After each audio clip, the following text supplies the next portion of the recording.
The voicemail came on a Tuesday. I remember because I had just gotten home from a double shift, still smelling like industrial cleaner and burned coffee, and I'd kicked off my shoes by the door without even turning on the lights. My phone buzzed on the counter. I almost didn't check it. It was my brother. His voice was low, careful, the way he sounds when he's asking for something he knows he shouldn't. Hey, I know it's late, just call me back when you get a chance.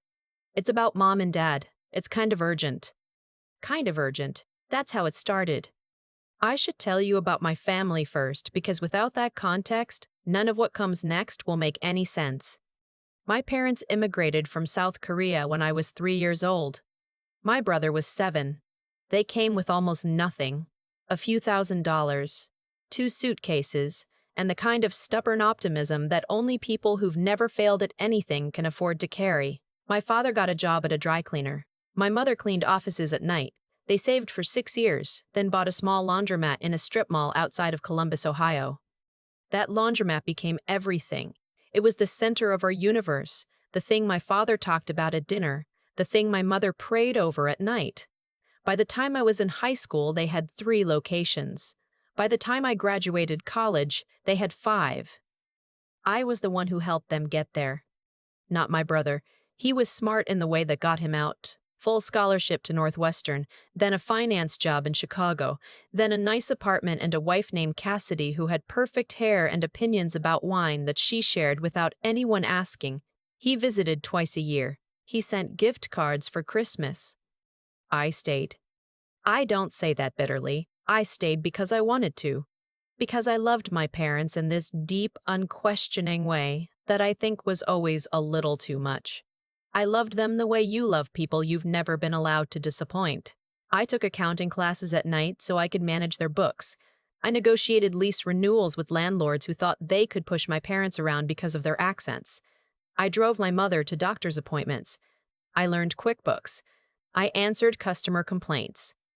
I did all of this while working a full-time job because my parents never offered to pay me and it never occurred to me to ask.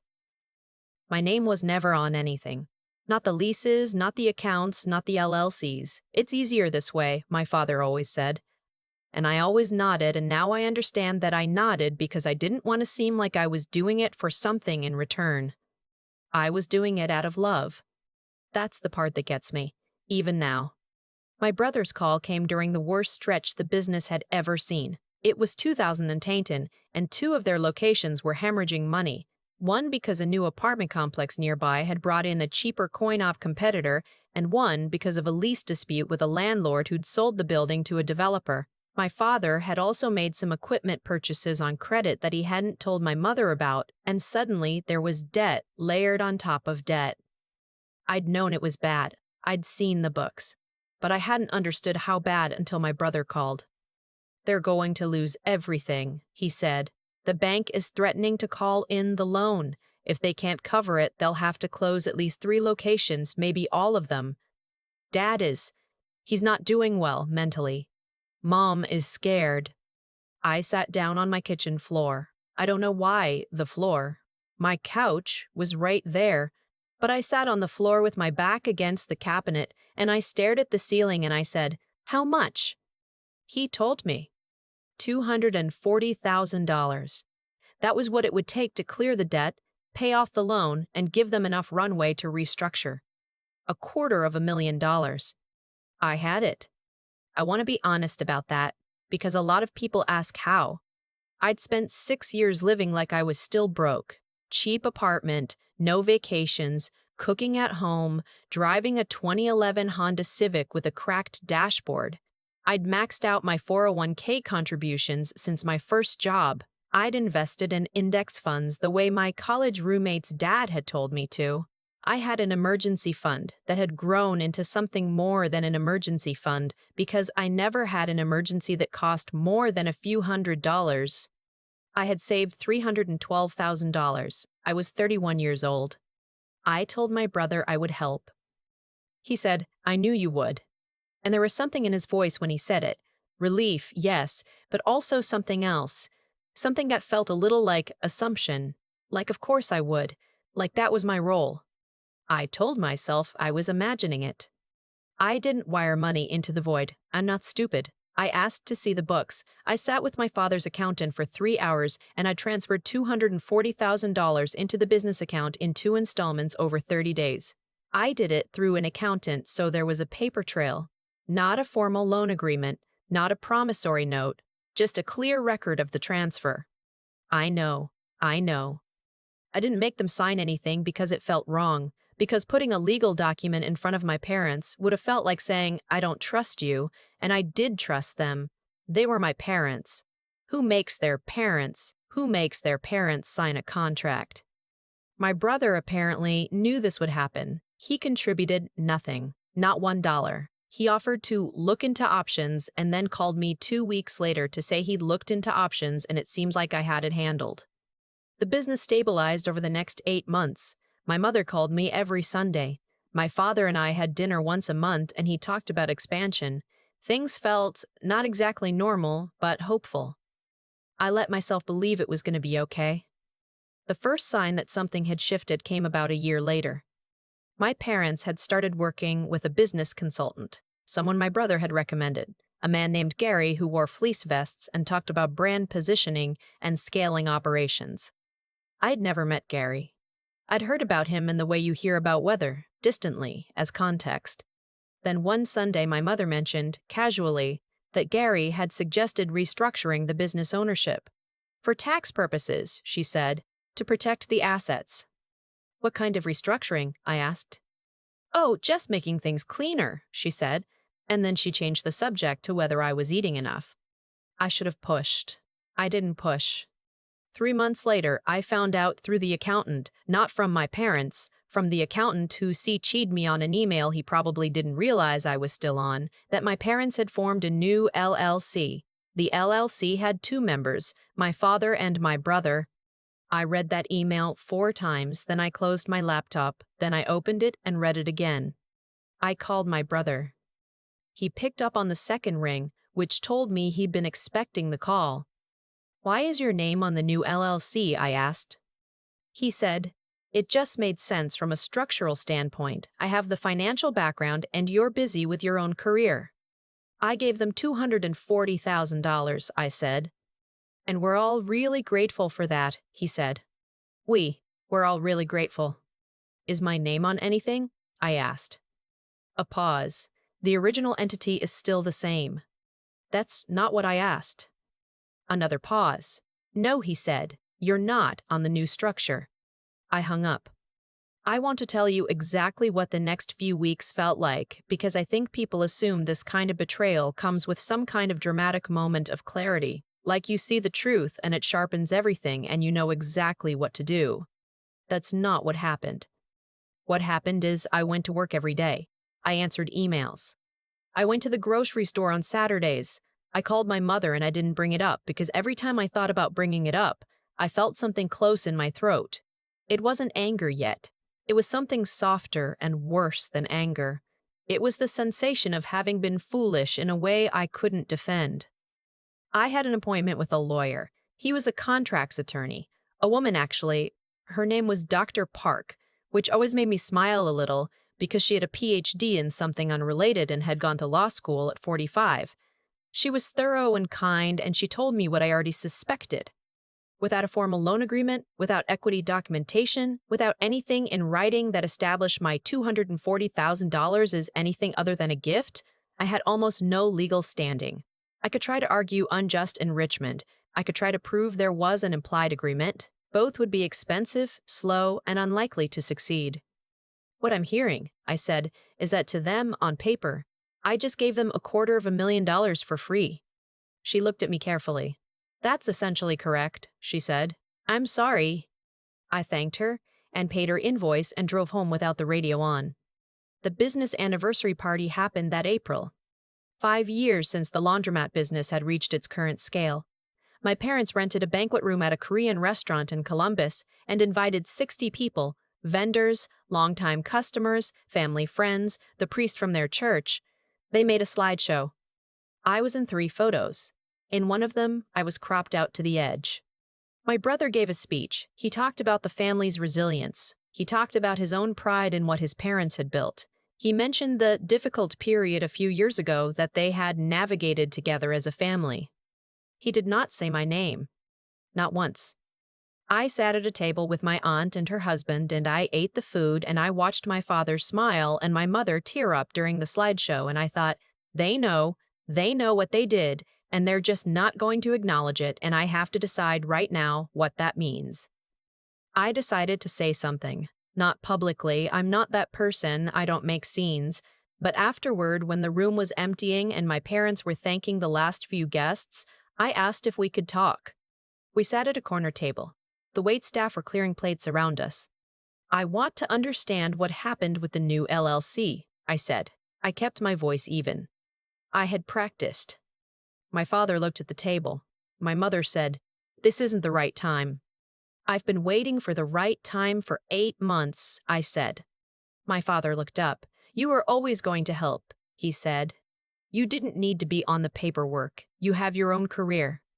"I gave you my savings," I said. "That was my emergency fund. That was everything I had." My mother said, "We didn't ask you to give everything." And that sentence is the one that broke something open in me. Because she was right. They hadn't asked me to give everything. They just told me how much they needed, and they'd known I would figure it out, and they'd let me, and then they had restructured the company with my brother and never said a word. "I know you didn't ask," I said. "I did it because I love you. I did it because I thought we were a family." My father said, "We are a family." "Then why isn't my name on anything?" He didn't answer. My mother looked at her hands. I waited a long moment, then I said, "Okay," and I picked up my purse and I left. I didn't hear from them for 11 days. On the 12th day, my mother called. She didn't apologize. She said she'd been thinking about what I said, and she understood I was upset. But I needed to understand that the business decisions weren't personal. "It's not personal," I said. "You have a good job," she said. "You're fine." I sat with that for a moment. Then I said, very quietly, "I'm going to take some space for a while. I need some time." She said, "Why are you always so dramatic?" I said, "I love you, Mom. I'll talk to you when I'm ready." I hung up, and then this is the part I'm still a little amazed by. I didn't cry. I felt something settle, not peace, not yet, but something like a decision being made in a very deep, quiet part of me. I was done. Not done in the sense of I never speak to them again, though that's essentially what happened for a while. Done in the sense of I'm going to stop arranging my life around people who see me as a resource and not a person. I applied for a role at a company in Austin that had been recruiting me for 2 years. I turned them down twice because I didn't want to leave Columbus. Because my parents were here. Because leaving felt like abandoning something. I accepted the job, I gave notice, I packed my apartment in 6 weeks and drove to Texas in April with my car loaded to the ceiling and a playlist my college roommate had made me, called, very helpfully, "You're not abandoning anyone, you're just moving." I cried somewhere around Indianapolis, then I stopped crying and drove the rest of the way. Austin was good to me, the job was hard in the way I like, problems that required real thinking, a team that trusted my judgment, a manager who said once, very plainly, "You're good at this. I want you to know that," and then moved on without making a big deal of it. It was the most professionally affirming thing anyone had said to me in years, and it was almost comically low-key. I made friends. I started running. I took a weekend pottery class that I was genuinely terrible at, and I kept going anyway because there's something I needed about being bad at something in a room with other people who were also bad at it. My brother texted occasionally, "How are you doing? Hope Austin is treating you well," the kind of text that required nothing and offered nothing. I replied with equivalent nothing. "Fine, thanks. Really like it here." My parents called twice in the first year. Once for my birthday, brief, stilted, and once in November when my father had a minor health scare that turned out to be nothing. I answered both times. I was polite. I asked the right questions. I said I was glad he was okay. I did not go home for Thanksgiving. I did not go home for Christmas. My mother texted me on Christmas Eve, "Hope you're well. We miss you." I stared at that text for a long time. Then I wrote back, "Hope you have a good holiday. Take care." And that was it. 2 years after I moved to Austin, my brother called on a weekday afternoon. Not a text. A call. I knew before I picked up that it wasn't casual. There's a problem, he said. I sat down. Here we go, I thought. The business had run into trouble again, not as severe this time, but a combination of a bad equipment decision, a location closing after a building sale, and the ripple effects of some cash flow mismanagement. They needed money to cover a vendor dispute before it went to collections. How much? I asked, and I could hear in my own voice how flat it was. He told me the number. It was smaller this time, 60,000. I don't have that, I said. That wasn't completely true, but it wasn't completely false either. I know this is awkward, he said, but Mom and Dad are really stressed out, and I thought maybe. You thought maybe I would do it again, I said. Silence. I bailed them out the first time, I said. I gave them my entire savings. I was never put on the LLC. I was never acknowledged publicly, not even at the anniversary party. And when I raised it, I was told I was being dramatic. So no, I'm not going to help this time. I understand you're still upset, he said. I'm really not upset, I told him, and this was true in a way that probably surprised us both. I'm just clear. He said, what does that mean? It means I've thought about this a lot. I love Mom and Dad. I hope the business works out, but I'm not a bank, and I'm not the family fixer, and I think everyone, including you, has operated for a long time under the assumption that I would always step in, and I'm telling you, I won't. Not anymore. He was quiet for a moment, then he said, that's pretty cold. Maybe, I said. Or maybe this is just what a real boundary looks like and none of us have seen one in this family before. He didn't have anything to say to that. We hung up cordially enough, or at least without yelling, which in our family counts as cordially. My parents called me the next day. My father, not my mother, which was unusual, he almost never calls unless my mother hands him the phone. His voice was tired. He said, I heard you spoke to your brother. I did, I said. A long pause. You've been very far away, he said. I have, I agreed.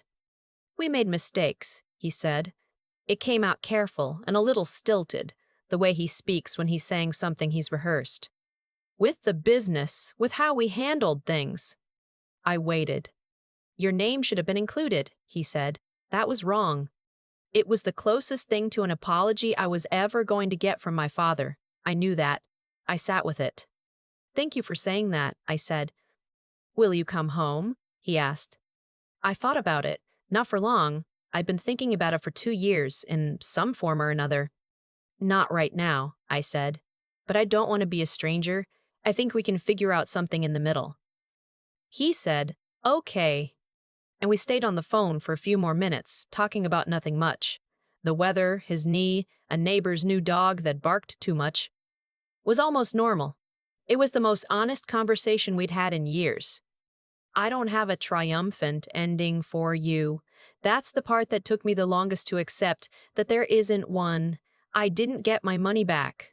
The business eventually stabilized through a combination of my brother finally contributing something, a small business loan, and a lot of grinding work from my parents, who, whatever else they are, have never lacked for that.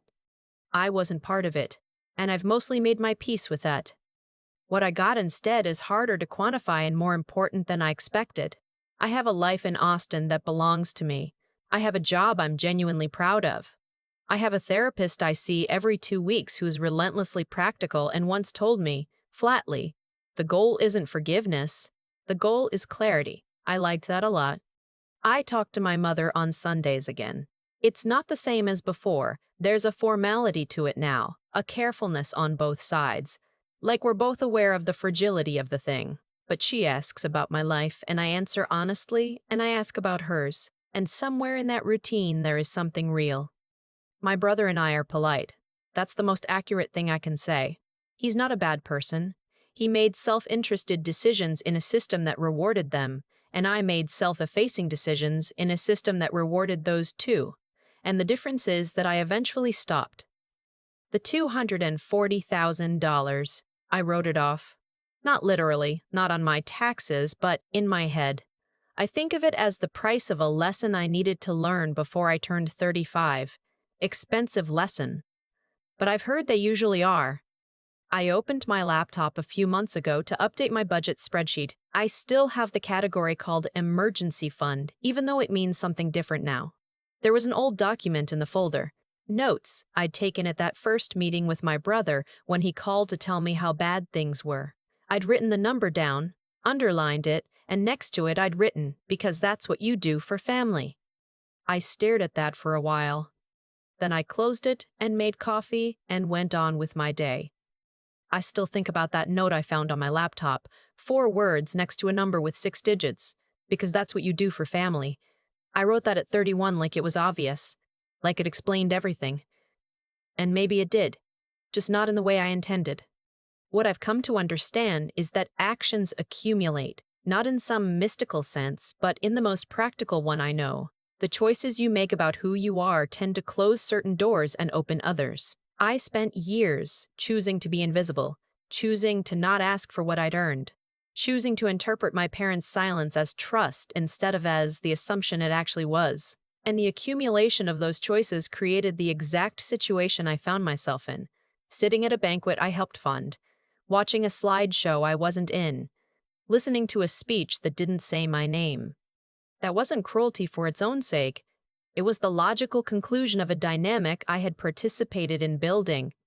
I don't say that to let anyone off the hook. My brother made a choice when he put his name on that LLC and said nothing. My parents made a choice when they let it happen and then called me dramatic for noticing. But I made choices too. And the one that cost me the most wasn't the $240,000. It was the years of operating without any clear agreement about who I was to this family beyond useful.